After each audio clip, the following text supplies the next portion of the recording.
প্রিয় দর্শক, আমি শফিকুল ইসলাম এবং আপনারা দেখছেন আরামবাগ টিভি। দর্শক, একটা বিষয় নিয়ে তো আমরা খুবই চর্চাতে রয়েছি।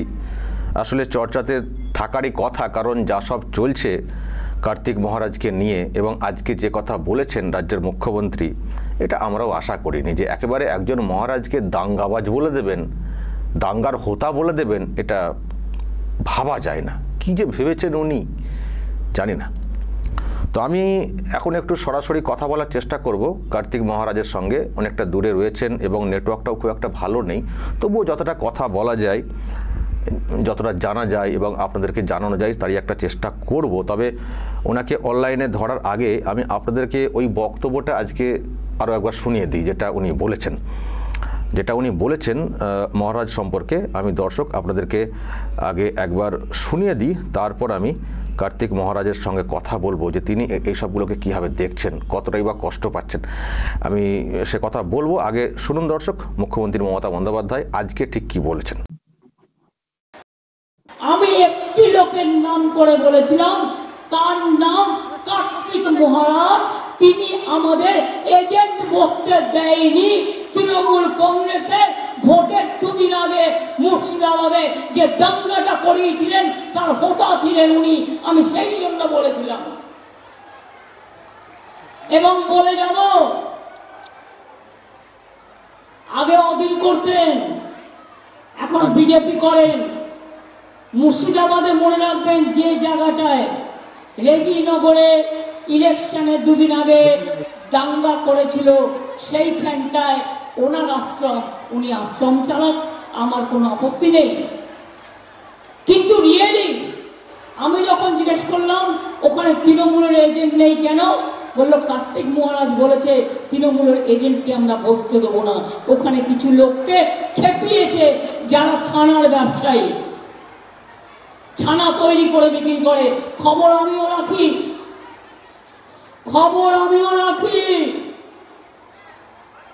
এলাকায় গিয়ে ধর্মের নামে আপনি বিজেপি করে বেড়ান। আমি বলছি আপনি করুন, কিন্তু বিজেপির চিহ্নটা বুকে লাগিয়ে রেখে করুন, লুকিয়ে লুকিয়ে কেন? আমি তাই বলেছি, আমি যেটা বলি আমি উইদাউট এভিডেন্সে বলি না। আমাদের রাজ্য বাংলা, আর তৃণমূল কংগ্রেসের এজেন্ট বসবে না, আর বসতে দেওয়া হবে না। ভোটের দুদিন আগে দাঙ্গা করিয়ে দেবে, তাদের আমি ছেড়ে দেবো? আপনারা কি মনে করেন দাঙ্গা করলে ছেড়ে দেওয়া উচিত? মন্দির ভাঙলে ছেড়ে দেওয়া উচিত না মসজিদ ভাঙলে ছেড়ে দেওয়া উচিত? দর্শক শুনলেন, আজকে এই কথা বলেছেন, খুবই চাঞ্চল্যকর ব্যাপার। বলেছেন যে আমি এভিডেন্স ছাড়া কোনো কথা বলি না। তাহলে উনি কি কোনো এভিডেন্স পেয়েছেন যে দাঙ্গার হোতা কার্তিক মহারাজ? কি এভিডেন্স পেয়েছেন?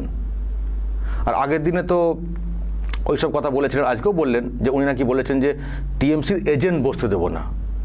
আপনি শুনেছেন? আপনার কাছে কোনো ভিডিও এসছে? তো ওটা নিয়ে তো আবার মানহানির একটা নোটিশ পাঠিয়েছেন কার্তিক মহারাজ। কিন্তু আমরা ভেবেছিলাম যে উনি হয়তো ভুল শুধরে নেবেন, ভুল বদল করবেন, কারণ যেভাবে মুভমেন্ট শুরু হয়েছে। ভুল বদল তো দূরের কথা, আজকে আবার বলছেন দাঙ্গাবাজ, দাঙ্গার হোতা। আমি শুধু ভাবছি সাহসটা কোথায়? একজন মহারাজকে বলেছেন দাঙ্গার হোতা। আমি দর্শক সরাসরি কথা বলবো। আমারও খুব একজন প্রিয় মানুষ কার্তিক মহারাজ, তাকে আমি এই মুহূর্তে অনলাইনে পেয়েছি, দেখতে পাচ্ছেন সরাসরি রয়েছেন। মহারাজ, কি আর বলবো, আপনার সঙ্গে আমার দেখা হয়েছিল সেই ব্রিগেডের মাঠে লক্ষ্যকণ্ঠে গীতাপাঠ অনুষ্ঠানে। তারপরে তো হঠাৎ আপনাকে নিয়ে এত বিতর্ক, এত প্রশ্ন। প্রথমে বলুন যে আপনি এসব শুনে কি ভাবছেন, কেমন আছেন? নমস্কার আরামবাগ টিভির দর্শকদের সব। আমি খুবই মর্মাহত যে ভারত সেবাশ্রম সঙ্গে প্রতিষ্ঠানের আমি সন্ন্যাসী। মুর্শিদাবাদ জেলায় 40 বছর যাবৎ আমি এখানে রয়েছি এবং মুর্শিদাবাদ জেলা মিশ্র জেলা। এখানে আমাদের সেন্টার যেগুলো রয়েছে, 4 প্রতিষ্ঠিত আশ্রম। সুতি ঔরঙ্গাবাদ প্রথম, তারপরে আমাদের বেলডাঙ্গা, ফারাক্কা, জঙ্গিপুর, ধুলিয়ান, এই যে আশ্রমগুলি আছে, এই আশ্রমগুলি তৈরি সাহায্য করেছেন ঔরঙ্গাবাদের বিড়ি কোম্পানিগুলো। বিড়ি কোম্পানি এখানে এবছরও আমাদের মুস্তাক বিড়ি, জানেন পতাকা বিড়ি, মুস্তাক ভাই, তিনি আমাদের স্কুল নির্মাণে সাহায্য করেছেন। ওরা 3 ভাই অর্থ দিয়েছেন। ফারাক্কা আশ্রমের নির্মাণে সাহায্য করেছেন। এই কিছুদিন আগেও আমাদের জাকির, যিনি আমাদের শিব বিড়ি, তিনি সাহায্য করেছেন স্কুল এবং বিভিন্ন যে এখানে স্কুলগুলি হয়েছে। মুর্শিদাবাদের যারা ব্যবসায়ী ধনী লোক তারা দিয়েছেন। এখানে ধনী ব্যবসায়ী বলতেই বিড়ির মালিক খলিলুল, যিনি এমপি, খুবই ভদ্রলোক, তিনিও লাইব্রেরি করার জন্য আমাদের টাকা দিলেন। সুতরাং এখানে আমরা মিলেমিশে আছি এবং আমরা যে ভারত সেবাশ্রম সংঘের যে আদর্শ, সনাতন হিন্দু ধর্মের যে আদর্শ, সেই আদর্শ নিয়ে আচার্য স্বামী প্রণবানন্দজি মহারাজ তিনি বলেছেন মহামিলন, মহাজাগরণ, মহাসমন্বয়, মহামুক্তি। মহাসমন্বয়ের চিন্তাধারা নিয়ে আমাদের এই আশ্রমগুলি প্রতিষ্ঠিত হয়েছে, যার জন্য আমাদের দাতব্য চিকিৎসালয় প্রত্যেকটি আশ্রমেই আছে এবং স্কুল, এখানে সমস্ত শ্রেণীর মানুষ পড়াশোনা করে। আর ভারত সেবাশ্রম সংঘের যখন সেবা কাজ হয়, আমরা তখন কোনো কাস্ট এবং ক্রিড আমরা বাছি না, রাজনৈতিক দলমত নির্বিশেষে, ধর্ম নির্বিশেষে আমরা সেবা কাজ করি। এখানেও যখন আমাদের 78 সালের একটা ভয়াবহ বন্যা হয়েছিল, তখন আনিসুর রহমান ছিলেন আমাদের জলঙ্গি।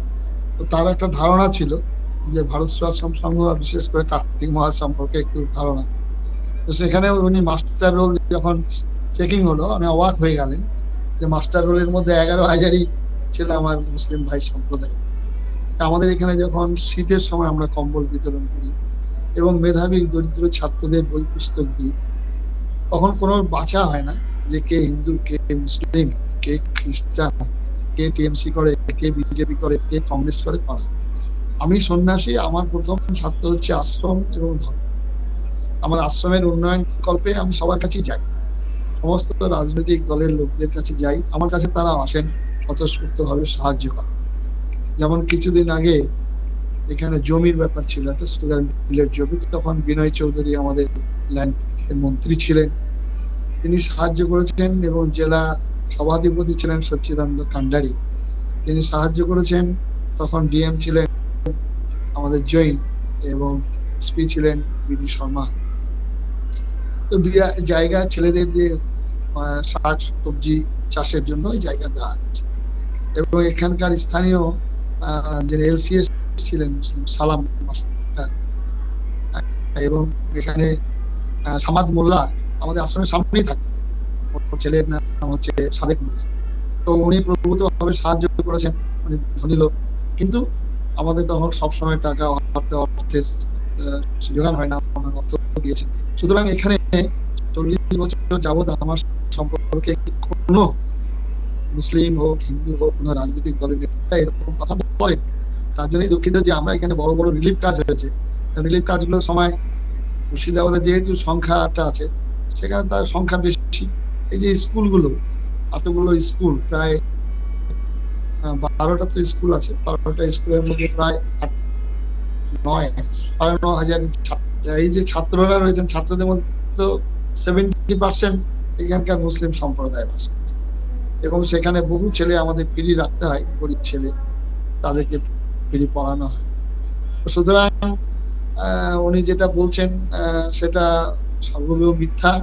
এবং এখানে যে পুলিশ অফিসাররা যারা রয়েছেন, এখানে এসপি যিনি আছেন, এর আগে যিনি এসপি ছিলেন আমাদের মুকেশ কুমার থেকে, তার আগে রাজীব ছিলেন, তারপরে এখন যিনি আছেন সূর্য প্রতাপ, তাদের কাছে তো হিসাব রিপোর্ট থাকে আমার সম্পর্কে যে দাঙ্গা হয়েছে। এবং প্রশাসন আমাদের এখানে যিনি আইসি জামালউদ্দিন মন্ডল, তিনি বহুদিনের পুরনো অফিসার এবং প্রত্যেক জায়গায় যেখানে গোলমাল হয় আমার সাহায্য নেন আমি সেখানে গিয়ে উভয় সম্প্রদায়কে বসে মানিয়ে নেওয়া বলি আর কি।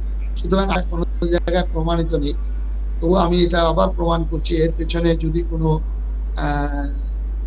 তার ডিপার্টমেন্ট, পুলিশ ডিপার্টমেন্টে তিনি মন্ত্রী, যদি কোনো রকম ভাবে আমার ইন্ধন, আমার যোগাযোগ যদি থাকে, তাহলে যে কোনো শাস্তি দিলে আমি মাথা নিতে নেব। আর যদি আমার মধ্যে এর সঙ্গে যোগ না থাকে, তাহলে উনি যে কথা বলছেন, তাহলে উনি কি করবেন ওনাকে সিদ্ধান্ত নিতে হবে। আমি চ্যালেঞ্জ করছি যে আমি কোনো টিএমসি কর্মী বসতে দেব না, কথাটা যেমন সর্বৈব মিথ্যা। এখানে টিএমসির মধ্যে যারা নেতৃত্বে রয়েছে, এখানে সাউনি সিংহরা, তারপরে অপূর্ব সরকার, ডেভিড বলে পরিচিত কাঁদি, তারপরে এখানে টিএমসির এমএলএ রবিউল ইসলাম, তারপরে বেলডাঙ্গার যে টিএমসির এমএলএ এখানে হাসান, কংগ্রেসের আগে ছিল প্রাক্তন শফি, প্রত্যেকে আমাদের এই আশ্রমে তাদের এমপি ল্যাড, এমএলএ ল্যাড থেকে টাকা দিয়েছেন। কিসের জন্য টাকা দিয়েছেন? এইসব কাজের জন্য। আমার সঙ্গে সুসম্পর্ক। এই কিছুদিন আগেও তিনি এখানে এসেছেন। অধীর রঞ্জন চৌধুরী তিনবার তার এমপি ল্যাড থেকে টাকা দিয়েছেন। এবারে এখন তখন আমাকে প্রচার করা হতো যখন আমি চৌধুরী কাছে যখন ল্যান্ড নিলাম, তখন বলা হচ্ছে মহারাজ সিপিএম ঘেঁষাল। তারপরে যখন আমি আবার অধীর চৌধুরীর কাছে টাকা নিয়ে এইসব কাজ আরম্ভ করছি, তখন বলছে মহারাজ অধীর চৌধুরীর লোক, কংগ্রেসের ভোট করছে। এখন এখানে যখনই মুর্শিদাবাদে আসেন, দিলীপ ঘোষ বহুবার এসছেন, আমাদের সুকান্ত মজুমদার উনি দুবার এসছেন, শুভেন্দু চৌধুরী অবশ্য শুভেন্দু অধিকারী অনেকবার এসছেন এখানে। সুতরাং তার ল্যান্ড থেকে টাকা দিয়েছেন। তারপরে আমাদের স্বপন দাশগুপ্ত তার রাজ্যসভার এমপি থেকে আদিবাসীদের এখানে প্রায় 300 আদিবাসী, টোটাল 1000 আদিবাসী থাকে। 1000 আদিবাসী ছেলে মেয়ে থাকে, তাদের খাওয়ারের ব্যবস্থা, তাদের হল ঘর এবং তাদের যে জামা কাপড়, শীতের সময় পোশাক, সমস্ত ব্যবসাদার ধনী লোক তাদের কাছে নেই। তার মধ্যে মানে 80% হচ্ছে মুসলিম সম্প্রদায়। এখানে যে আমার বেলডাঙ্গাতে একজন মুসলিম ব্যবসায়ী আছে, তার জিরাফা, আপনি ভালো করে খোঁজ নেবেন। তো আমাদের যে সরকারি টাকাটা আসে দিল্লি থেকে, সেটা বছরে একবার কি দুবার আসে। তো সেটা 650 টাকা করে ছেলেদের খাবারের দরুন দেয়, কিন্তু 12 মাস সাপ্লাই করছেন তার মুদিখানা দোকান থেকে আসে। সবসময় এখনো প্রায় 12 লাখ টাকা উনি পাবেন, কোনোদিন টাকাটা দেয়। তো আমি বললাম যে আমি কার্তিক মহারাজ, আমি যদি অস্বীকার করি তাহলে আপনি কি করবেন? বলে আমি জানি আপনি কার্তিক মহারাজ কোনদিন অস্বীকার তো করতেই পারবে না, তবে হিন্দুদের কাছ থেকে আমরা এটা আশা করি না, আমরা ব্যবসাদার, আমরা জানি। উনি বললেন। তো আজকে এটা খুব দুঃখজনক উনি যেটা বলছেন যে আমি দাঙ্গার ভুলে, তো এখানে তো সমস্ত ডিপার্টমেন্ট তো ওনার হাতেই আছে। উনি তাহলে আমাকে আইনানুগ উনি ব্যবস্থা নিতে পারেন যে আমি যখন দাঙ্গাকারী করতে পারতেন, করা উচিতও ছিল, করেননি। এখন এসব বলছে, যেহেতু আমি নিঃসন্দেহে আমি একজন সন্ন্যাসী, আমি হিন্দু ধর্মের সন্ন্যাসী। আমার ধর্মের প্রতি আঘাত, আমার সমাজের প্রতি আঘাত, দেশের প্রতি আঘাত যখন আসে আমি বিরোধিতা করি, সোচ্চার করি। যেমন প্রতিবাদ বহরমপুরে করেছিলাম, যেটা আমাদের সিটিং একজন এমএলএ, রানিং এমএলএ, তিনি বলছেন এই কথা 70% 30%, যেটা আপনি খুব সুন্দরভাবে বুঝিয়েছেন। 2 ঘন্টার মধ্যে গঙ্গায় পাঠিয়ে, 2 ঘন্টা তো লাগবে না, 1 ঘন্টাও লাগবে না। উনি ইচ্ছা করেন, ইচ্ছা করে সবাইকেই গঙ্গায় ভাসিয়ে দিতে পারেন। তো এটা তো প্রতিবাদ করা দরকার। এটা উনি বলবেন কি? অথচ ওনার নেত্রী এটাকে ওনাকে সংযত করলেন, ওনাকে বললেন না, অথচ এটা অল্প উল্টো দিকে ঘুরিয়ে। আমি সন্ন্যাসী, আমি ব্যক্তিগতভাবে কখনোই ওনার চাইতাম না, তবু আমি যেহেতু ভারত সেবাশ্রম সংঘের সন্ন্যাসী, সংঘ একটা জনহিতকর প্রতিষ্ঠান এবং বহু সন্ন্যাসী আমাদের সঙ্গে, এবং এখানে যে লক্ষকণ্ঠে গীতা পাঠ হলো, আপনি ছিলেন, লক্ষকণ্ঠে গীতা পাঠে বহু সন্ন্যাসী সাধু এসেছিলেন। আমার আহ্বান, আমি কমিটি করে যেটা সনাতন সংস্কৃতি সংসদ, তার আমি প্রেসিডেন্ট। সেই সাধু সমাজের প্রতি একটা দায়বদ্ধতা এবং অবমাননা। তারপরে আমি এখানে নদিয়াতে কুম্ভ মেলা যেটা হচ্ছিল, সেই কুম্ভ মেলার প্রেসিডেন্টও আমি। সুতরাং আমার এটা সমগ্র সন্ন্যাসী সমাজের প্রতি আঘাত আসছে আমার মাথায়। আমি ব্যক্তিগত কোনো কুঠিয়া কোনো মঠের যদি সন্ন্যাসী হতাম কোনো, তাহলে আমি কিছু যেতাম না। কারণ আমরা গীতাতে পড়েছি, আমরা মন্ত্র বলি সর্বেশাং মঙ্গলাং ভূয়াৎ সর্বে সন্তু নিরাময়া। আমরা গীতাতে পড়েছি শীতোষ্ণ সুখ দুঃখেষু। আমরা গীতাতে পড়েছি যৌন হৃষ্যতি নদেষ্টে। সন্ন্যাসী কে প্রশংসা করলো, কে প্রশংসা করলো না, তার জন্য সন্ন্যাসী অপেক্ষা করে। আর আমরা কোনো জায়গায় মাথা নিজেরা বাড়ি ঘর সবকিছু ছেড়ে এসে কোনো ক্ষমতার লোভে, কোনো রাজনৈতিক উদ্দেশ্য প্রণোদিত হয়ে, মোটিভেটেড হয়ে আমরা কোনো কাজ করি। বর্তমানে আমাদের ভারতবর্ষের যিনি প্রধানমন্ত্রী, তার প্রশংসা আমি করেছি যে আমাদের নরেন্দ্র মোদী, তিনি প্রধানমন্ত্রী ভারতবর্ষের, এবং তিনি পার্টির নেতা হিসাবে তাকে, দেশের একজন প্রধানমন্ত্রী, তার যা গুণ, তার যা কর্ম, তিনি যে নীতি নিয়েছেন সবকা সাথ সবকা বিকাশ সবকা প্রকাশ, এই যে ওনার নীতি, সেই নীতিতে প্রভূত উন্নত হচ্ছে। আমরা যারা একটু সংবাদপত্র একটু যারা চোখ কান খোলা আছে আমরা সবাই জানি। সেই প্রশংসা করেছিলাম যে মন্দিরে কোনো রকম রক্তপাত হয়নি, কোনো রকম সংঘর্ষ হয়নি। তিনি একটা কোর্টের মাধ্যমে, আইনের মাধ্যম দিয়ে সেই মন্দিরের শুভ উদ্বোধন কাজ করেছেন। তার প্রশংসা করতে গিয়ে কেউ যদি মনে করে বিজেপি করছি, তাহলে সে মনে করতে পারে, কিন্তু আমরা বিজেপি করব কেন? তারা ভারতবর্ষের কল্যাণ করছেন, ভারতবর্ষের চিন্তা করছেন, তাকে তো সাহায্য করা দরকার।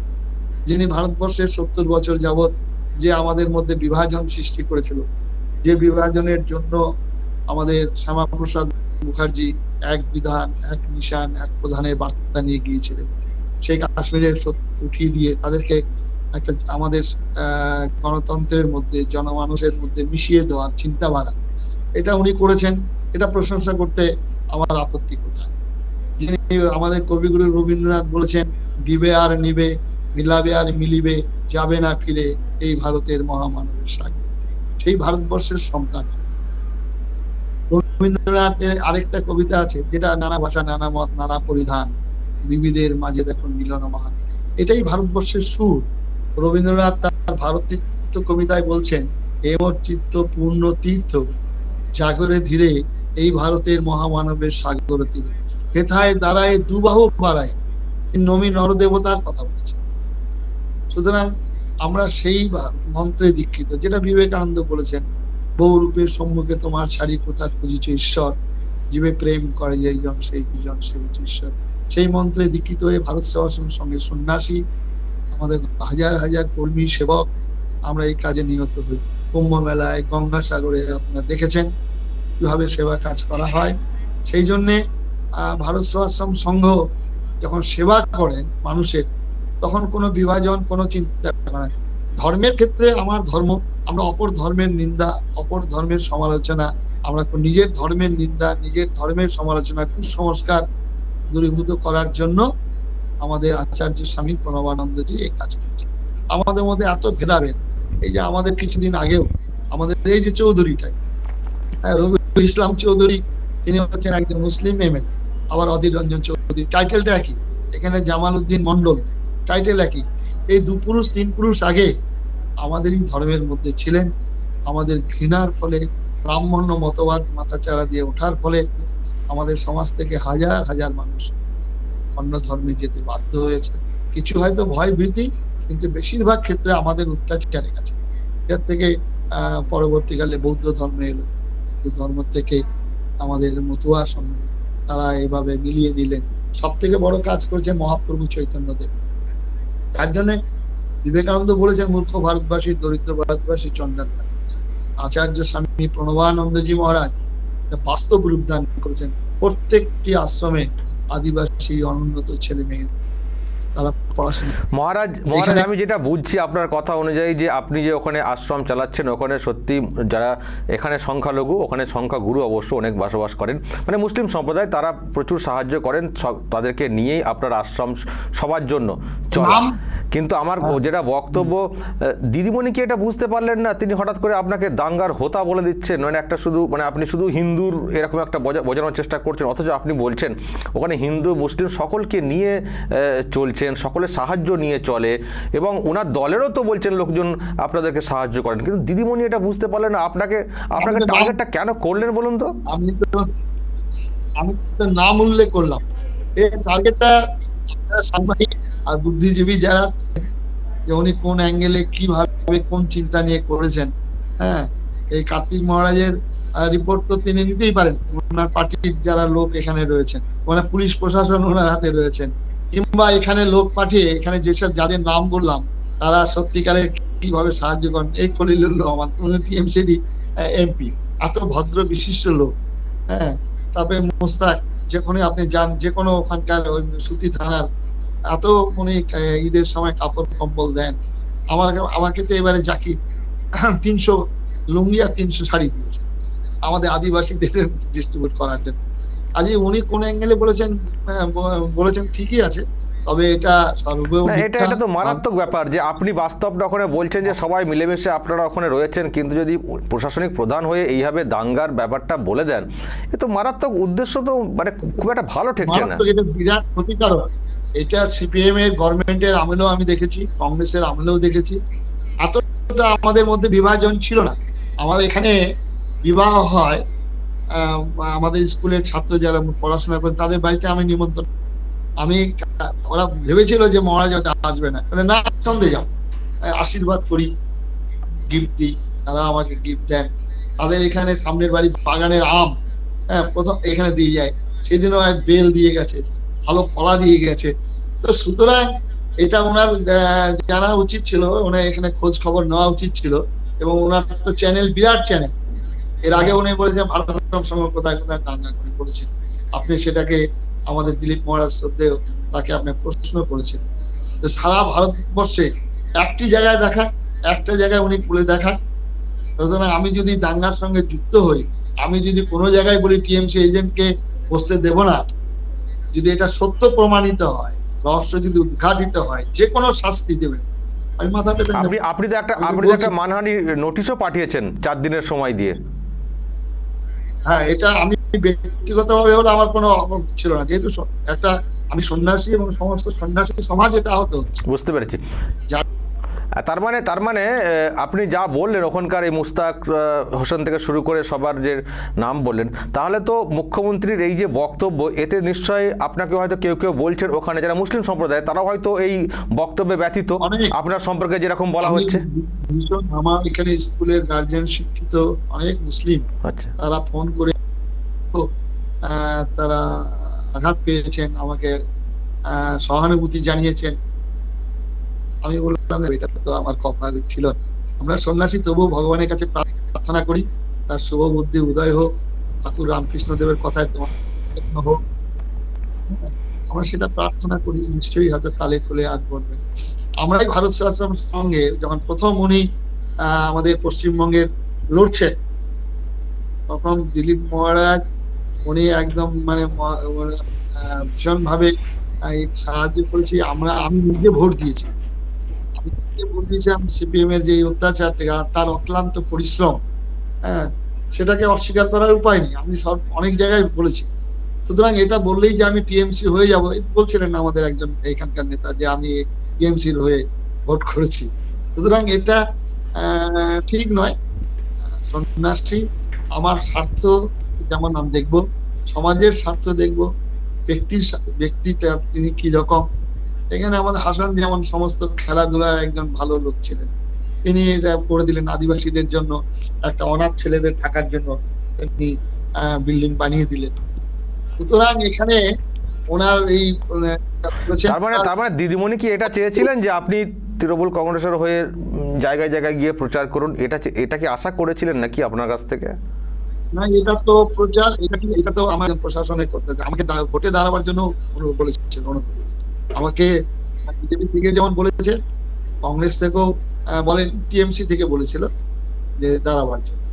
তো সুতরাং এটা তো আমরা তো ভারত সেবাশ্রম সঙ্গে সন্ন্যাসী, আমরা অন্য যে সন্ন্যাসীরা রয়েছেন তাদের সঙ্গে আমাদের তফাৎ আছে। রামকৃষ্ণ মিশন, ভারত সেবাশ্রমের সন্ন্যাসী কোনো ডাইরেক্ট রাজনীতির সঙ্গে যুক্ত হলে তাকে রেজিগনেশন দিতে হবে। হ্যাঁ, আমি যে মানুষের ভালো কাজ করছে, যারা কল্যাণ চিন্তা করছে, তার কথা আমি বলেছি। আমি নিজেই অজিত চৌধুরীর কথা বলেছিলাম আমি আমার বহু লোককে বলা আছে। সুতরাং এটা হচ্ছে আমাদের সমাজের, দেশের, রাজ্যের কল্যাণের জন্য চিন্তা। না বুঝতে পেরেছি। দাঙ্গাবাজ বলেন, এটা খুব দুঃখিত। এবং বলেছেন যে আপনি পার্টি করুন, আপনি লোগো নিয়ে প্রকাশ্যে করুন, এটাও বলেছেন। বিজেপি করুন, এটাও আজকে বলে। এখন প্রধানমন্ত্রীর প্রশংসা করলে যদি বিজেপি করা হয় তাহলে উনি করতে পারেন। আর যদি যে রাজনীতির কথা সবাই বলেন মাঝে মাঝে, রাজনীতি রাজনীতি রাজনীতি, রাজনীতি হচ্ছে রাজার নীতি। রঞ্জ ধাতু থেকে উৎপত্তি রাজনীতি, আনন্দ দান করা। নীতি যেখানে কথাটি লেখা রয়েছে, নীতি কথাটা লেখা থাকলে আর তাহলে এই নোংরা জায়গায় ব্যাখ্যা হয় না। সেই জন্যই তো রবীন্দ্রনাথ বলেছেন, রাজনীতি নাম ধরি করি প্রচন্ড অন্যায়, ধর্মেরও ভাষা। ধর্মনীতি ক্ষত ইতি ত্রায়তে ক্ষত্রিয়। 5টা ক্ষত থেকে ত্রাণ করাকে বলা হয় ক্ষত্রিয়, আর ক্ষত্রিয় ধর্মই হচ্ছে রাজনীতি। সুতরাং যারা বলেন রাজনীতি, নিশ্চয়ই রাজনীতি করবে, এই রাজনীতি নিশ্চয়ই রাজার নীতি, নিশ্চয়ই সেই রাজার নীতি তো মহারাজাই করবে। আমি তো রাজার উপরে মহারাজা, আমাদেরকে বলা হয়। আর সুতরাং উনি বলছেন ওরা অ্যাঙ্গেলে, তবুও আমি বলতে শুভ বুদ্ধি উদয় হয়, ঈশ্বর করুণা করুন, চৈতন্য হোক, এটাই মন্ত্র, এটাই আমাদের শিক্ষা, এটা আমাদের দীক্ষা। আমাদের গীতাতে এই কথা বলেছেন। মহারাজ আমি একটা কথা জানতে চাই শেষে, আমি চলে আসছি শেষ দিকে। বাংলার মানুষ বলছেন যে যা অবস্থা চলছে বাংলাতে, বাংলার হাল তো খুব খারাপ, আরও খারাপের দিকে চলে যাচ্ছে। বাংলা কবে মুক্তি পাবে এই অবস্থা থেকে? এটা আপনি কি বলবেন বাংলার মানুষদের উদ্দেশ্যে? মুক্তি কি পাবো? বাংলার মুক্তি আমরা নিশ্চয়ই পাবো। মনে হয় মুক্তি সমাগত হচ্ছে সামনের দিকে। কারণ আমরা দেখেছি যখন নারীর কাতর আর্তনাদ হয়, মায়েদের চোখের জল, নারীর যখন শ্লীলতাহানি কাঁদে, আমরা এটা দেখি যে আমাদের থেকে রামায়ণের মা সীতার অপহরণের ফলে তার চোখের জলে যুদ্ধে শতপুত্র নিহত হয়ে গেল রাবণ। আমরা এখানে মহাভারতে দেখেছি দ্রৌপদীর এই অপমানের ফলে তার এত বীর পঞ্চশান থাকা সত্ত্বেও ধ্বংস হয়ে গেল সব, ভীষ্ম, কর্ণ, শল্য। এরকম পশ্চিমবঙ্গে এরকম একজন সিঙ্গুরে তাপসী মালিক, সেই তাপসী মালিককে জীবন্ত যখন মাটিতে পোতা হচ্ছে, তাপসী মালিক বলতে দাদু আপনি, তার চোখের জলে আজকে কি অবস্থা সেই দলে। এরকম শ্রীমদ ভাগবত গীতা বুক মেলাতে প্রকাশ্যে ছিঁড়ে পদদলিত করেছিল এই দলে, কোথায় চলে গেল? সুতরাং আজকে যে হাহাকার, আজকে কামদুনি থেকে আরম্ভ করে আজকে সন্দেশখালী, এর ঈশ্বর বলে বিশ্বাসী সহ্য করবেন না, তাদের হাহাকার হচ্ছে। বুঝতে পেরেছি। তাদের আন্দোলনে সাড়া দেবেন একদিন। আপনিও ঈশ্বরে বিশ্বাসী, ঈশ্বরে বিশ্বাসী, একই ঈশ্বর যিনি আমাদের পরিচালনা করছেন, সেই প্রার্থনা করি বুদ্ধি হোক, শান্তি হোক, শান্তি বিরাজ করুন, বাংলার কল্যাণ হোক, বাঙালির উন্নতি হোক। পশ্চিমবঙ্গের আবার যেটা বাংলা যে কথা আমাদের বলে গেছেন আগে, যে বাংলা যা চিন্তা করে সারা দেশ কিছু তারপরে চিন্তা করে। সুতরাং আজকে সেটার দিকে আমাদের খুব আনন্দ হবে, ভালো হবে। তাতে সবাই মিলে হাত মিলাতে হবে। যে এখানে আমরা সবাইকে আহ্বান করি, এখানে তৃণমূল, এখানে কংগ্রেস, বিজেপি, আরএসপি, সিপিএম, এখানে ভারত সেবাশ্রম মিশন, অনুকূল ঠাকুর, বালক ব্রহ্মচারী, সবাইকে হাত মিলিয়ে আমাদের কল্যাণ চিন্তা করতে হবে, উন্নতি চিন্তা করতে হবে, যাতে বাংলা আবার জায়গায় গিয়ে দাঁড়ায়। যে সঙ্গীত আমরা বলেছিলাম, বড় বড় সবে শতবিনা বেঙ্গল ভারত আবার জগৎ সবার শ্রেষ্ঠ আসন হবে। আসনটা নেবে কিসে? ধর্মে মহান হবে, কর্মে মহান, ধর্ম কর্ম পাশাপাশি।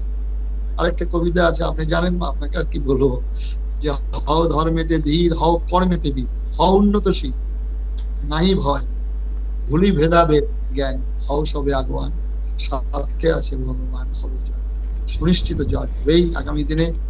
আপনি যেভাবে আরামবাগ টিভির মাধ্যমে আপনি যেভাবে তুলে ধরছেন, আপনার যারা অনুগামী, আমরা আপনার প্রচন্ড ভক্ত অনুগামী দর্শক হিসাবে, সুতরাং নিঃসন্দেহে যতই অনেকে আপনাকে নানা রকম বলেন, কিন্তু আপনার জায়গায় আপনি আরো ভালো জায়গায় যাবেন, ভালো স্থান লাভ করবেন সাংবাদিক হিসাবে। এই জন্য আমি প্রার্থনা করি আপনার মহা ঈশ্বরের মহান আশীর্বাদ শিরে বলুক, আপনার পরিবার শান্তিতে সুখে থাকুক, এই প্রার্থনা করি। নমস্কার। নমস্কার। নমস্কার। আমার খুব ভালো লাগলো কার্তিক মহারাজ। আমি শফিকুল ইসলাম, আমরা পাশাপাশি একটা স্ক্রিনে দুটো ফ্রেমে বসে কথা বলছি। যাই চলুক জগতে, যতই উস্কানি দাঙ্গা লাগানোর চেষ্টা হোক না কেন, আমরা সবাই একসঙ্গে থাকবো, পাশাপাশি ভারতীয় সে সংস্কৃতি সেটাকে মেনে চলবো, এটা আমাদের সকলেরই এক প্রতিজ্ঞাই বলবো। ভালো থাকবেন মহারাজ, নিশ্চয় পরে আবারও কথা হবে। ভালো থাকবেন, ভালো থাকবেন। দর্শক শুনলেন, কার্তিক মহারাজ সরাসরি ছিলেন, অনেক কথা বললেন, প্রশ্ন করার দরকারই হচ্ছিল না, টানা বলে যাচ্ছিলেন, আমি মন দিয়ে শুনছিলাম, আপনারাও শুনছিলেন, এবং তারপর জানি আপনাদের মনে কিছু প্রশ্ন আছে, সেগুলো আরও বললাম, উনি উত্তর দিলেন। একটা লম্বা সাক্ষাৎকার, দর্শক শুনবেন, পারলে মানুষকে শেয়ার করবেন, কারণ আমরা একটাই চাই, দাঙ্গা বিভেদ বিভাজন এটা না, একসঙ্গে থাকবো। ভারত তো এটাই তো ভারতের মানে বিশেষত্ব, এত বড় দেশ, এত মত, এত ধর্ম, তারপরেও আমরা সবাই ভারতবাসী। তো যদি কেউ কখনো কোনো অংশ কোনোভাবে এটার মধ্যে একটা বিভাজন আনার চেষ্টা করে, তো সেখানে আমরা সকলে মিলে রুখে দাঁড়াবো না, যে যেমনভাবে পারবো। নিশ্চয়ই আপনাদের প্রত্যেকেরই দায়িত্ব রয়েছে। সুতরাং আমরা কোনো অশান্তিতে যাব না।